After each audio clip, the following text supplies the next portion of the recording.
ಅರೆ ಕಡಿಮೆ ಹಾಕು ಆದ್ರೆ ಅಸಲಿ ಹಾಕು. MDH ಕಾಶ್ಮೀರಿ ಕೆಂಪು ಮೆಣಸಿನ ಪೌಡರ್. ಇನ್ನು ನಾನು ಬಾವುಟ ಕಟ್ಟಿದ್ದೀನಿ, ಕಸ ಗುಡಿಸಿದ್ದೀನಿ, ಪಕ್ಷಕ್ಕೆ ಏನೇನ್ ಬೇಕೋ ಎಲ್ಲಾ ಮಾಡಿದ್ದೀನಿ ಅಂತ ಡಿಸಿಎಂ ಡಿಕೆ ಶಿವಕುಮಾರ್ ಅವರು ಹೇಳ್ಕೊಂಡಿದ್ದಾರೆ. ಅಂದ್ರೆ ಕಾರ್ಯಕರ್ತನಾಗಿ ದುಡಿದಿದ್ದೀನಿ, ಅಧ್ಯಕ್ಷನಾಗಿ ಕೆಲಸ ಮಾಡಿದ್ದೀನಿ, ಈಗ ಡಿಸಿಎಂ ಆಗು ಕೂಡ ಕಾರ್ಯನಿರ್ವಹಿಸ್ತಾ ಇದ್ದೀನಿ.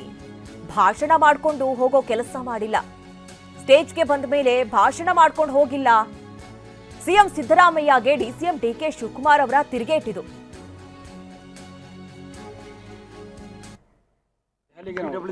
ನಾನು ಕರೆದ್ರೆ ಹೋಗ್ತೀನಿ. ನಾನಂತೂ ಇಲ್ಲಿವರೆಗೂ ಸಿಎಂಗೆ ಆಹ್ವಾನ ಕೊಟ್ಟಿದ್ದಾರೆ ಅಂತ ಇರ್ಬೋದು. 3 ಸಿಎಂಗೂ ಕರೆದಿದ್ದಾರೆ ಅಂತ ನನಗೂ ತಿಳಿದಿದೆ. ಡೆಪ್ಟಿ ಸಿಎಂಗೆ ಏನು ಕರೆದಿಲ್ಲ. PCC ಅದು ಎಕ್ಸ್ಟೆಂಡೆಡ್ ಕಮಿಟಿ ಮೀಟಿಂಗ್ ನಮ್ಗೆ ಕರೀತಾರೆ. ಕರೆದ್ರೆ ತಾವು ಏನೋ ಹೋಗ್ತೀರಾ ಸರ್ ಡೆಲ್ಲಿಗೆ?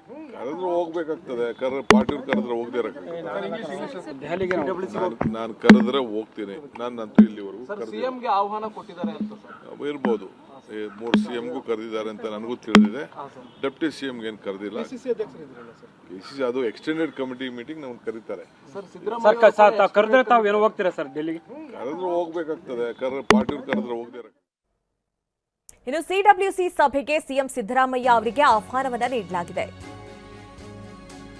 ಡಿಸೆಂಬರ್ 27ಕ್ಕೆ ದೆಹಲಿಯಲ್ಲಿ ನಡೆಯುವಂತಹ ಸಭೆ ಇದು. ಇಂದಿರಾ ಭವನದಲ್ಲಿ ನಡೆಯುವಂತಹ ಸಿಡಬ್ಲ್ಯೂಸಿ ಸಭೆಗೆ ಸಿದ್ದರಾಮಯ್ಯ ಅವರಿಗೆ ಆಹ್ವಾನ ಬಂದಿದೆ. 3 ರಾಜ್ಯಗಳ ಸಿಎಂಗಳಿಗೆ ಮಾತ್ರ ಸಭೆಗೆ ಆಹ್ವಾನವನ್ನ ನೀಡಲಾಗಿದೆ. ತೆಲಂಗಾಣ ಮುಖ್ಯಮಂತ್ರಿ ರೇವಂತ್ ರೆಡ್ಡಿ, ಹಿಮಾಚಲ ಪ್ರದೇಶ ಸಿಎಂಗೂ ಕೂಡ ಸಭೆಗೆ ಆಹ್ವಾನಿಸಲಾಗಿದೆ. ಇನ್ನು ಉಳಿದಂತೆ ಕಾರ್ಯಕಾರಿಣಿ ಸದಸ್ಯರು ಈ ಸಭೆಯಲ್ಲಿ ಭಾಗಿಯಾಗ್ತಾರೆ. ಬಿಕೆ ಹರಿಪ್ರಸಾದ್, ನಾಸಿರ್ ಹುಸೇನ್, ಮೊಯ್ಲಿ ಭಾಗಿಯಾಗ್ತಾರೆ. ಸಿಡಬ್ಲ್ಯೂಸಿ ಸಭೆಯಲ್ಲಿ ನ್ಯಾಷನಲ್ ಹೆರಾಲ್ಡ್ ಕೇಸ್ ಬಗ್ಗೆ ಸಮಾಲೋಚನೆ, ಜೊತೆಗೆ ಮುಂಬರುವ ಕೇರಳ ಚುನಾವಣೆ, ತಮಿಳುನಾಡು, ಪಶ್ಚಿಮ ಬಂಗಾಳ, ಅಸ್ಸಾಂ ಹಾಗೂ ಪುದುಚೇರಿ ಚುನಾವಣೆ ಬಗ್ಗೆಯೂ ಕೂಡ ಸಭೆಯಲ್ಲಿ ಚರ್ಚೆ ಆಗೋ ಸಾಧ್ಯತೆ. ಇನ್ನು ಮನ್ರೇಗಾ ಹೆಸರು ಬದಲಾವಣೆ ಮಾಡಿರುವಂತಹ ಬಗ್ಗೆಯೂ ಕೂಡ ಗಂಭೀರ ಚರ್ಚೆ ಆಗತ್ತೆ ಈ ಒಂದು ಸಭೆಯಲ್ಲಿ. ಈ ಸಭೆಗೆ ಈಗ ಸಿಎಂ ಸಿದ್ದರಾಮಯ್ಯ ಅವರಿಗೂ ಕೂಡ ಆಹ್ವಾನ ನೀಡಲಾಗಿದೆ. ನಿನ್ನೆ ಮಾತನಾಡುವಂಥ ಸಂದರ್ಭದಲ್ಲಿ ಸಿಎಂ ಸಿದ್ದರಾಮಯ್ಯ ನನಗೆ ಆಹ್ವಾನ ಬಂದಿಲ್ಲ, ಹಾಗಾಗಿ ಇದೇನು ವಿಸ್ತೃತ ಸಭೆ ಅಲ್ಲ, ಹಾಗಾಗಿ ನಾನೇನು ಹೋಗ್ತಿಲ್ಲ ಅನ್ನುವಂಥ ಮಾತನ್ನ ಹೇಳಿದ್ರು. ಈಗ ಸಭೆಗೆ ಸದ್ಯ ಆಹ್ವಾನ ಬಂದಿದೆ. ಸಿಡಬ್ಲ್ಯೂಸಿ ಸಭೆಗೆ ನನ್ನನ್ನ ಕರೆದಿಲ್ಲ, ಕರೆದ್ರೆ ಹೋಗ್ತೀನಿ.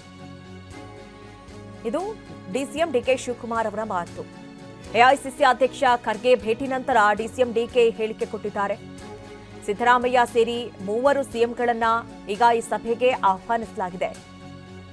ಡಿಸಿಎಂಗೆ ಈವರೆಗೂ ಕೂಡ ಆಹ್ವಾನ ಬಂದಿಲ್ಲ, ಕರೆದ್ರೆ ಹೋಗ್ತೀನಿ ಅನ್ನುವಂಥ ಮಾತನ್ನ ಡಿಸಿಎಂ ಡಿಕೆ ಶಿವಕುಮಾರ್ ಹೇಳಿದ್ದಾರೆ.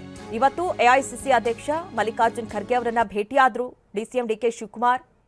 ಆ ಭೇಟಿ ನಂತರದಲ್ಲಿ ಅವರು ಈ ಮಾತನ್ನ ಹೇಳಿದ್ದಾರೆ.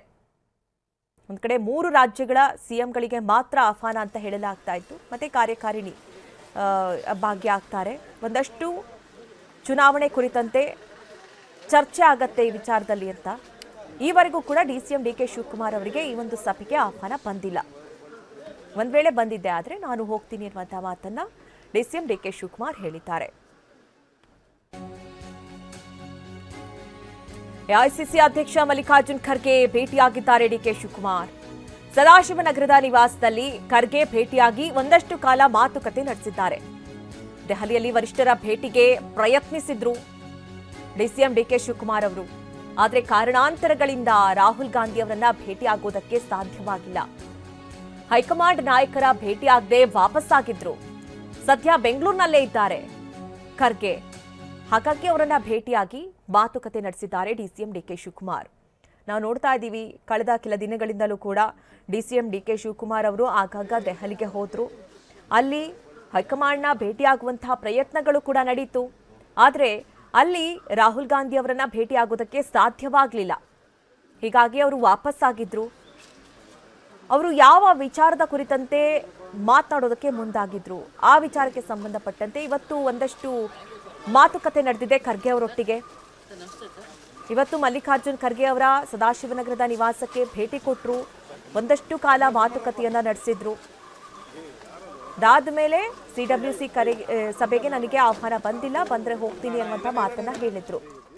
ಒಂದು ವೇಳೆ ಮಲ್ಲಿಕಾರ್ಜುನ್ ಖರ್ಗೆ ಅವರೇನಾದ್ರೂ ರಾಹುಲ್ ಗಾಂಧಿ ಅವರೊಟ್ಟಿಗೆ ಮಾತನಾಡಿ ಭೇಟಿಗೆ ಅವಕಾಶವೇನಾದ್ರೂ ಕೊಡಿಸ್ತಾರಾ, ಆ ಬಗ್ಗೆ ಏನಾದರೂ ಮಾತನಾಡಿದ್ರ DCM DK ಶಿವಕುಮಾರ್ ಅವರು? ಹೀಗಾಗಿ ಒಂದಷ್ಟು ಕುತೂಹಲ ಹೆಚ್ಚಾಗಿದೆ. MDH ನ ಕಿಚನ್ ಅಲ್ಲಿದ್ರೆ ನಾವು ಎಲ್ಲವನ್ನು ಮಾಡಬಹುದು. ಬೆಂಗನ್ ಕ ಬರ್ತಾ, ಆಲೂ ಗೋಬಿ, ಭಿಂಡಿ ಮಸಾಲಾ, ಇನ್ನೂ ಬಹಳಷ್ಟು.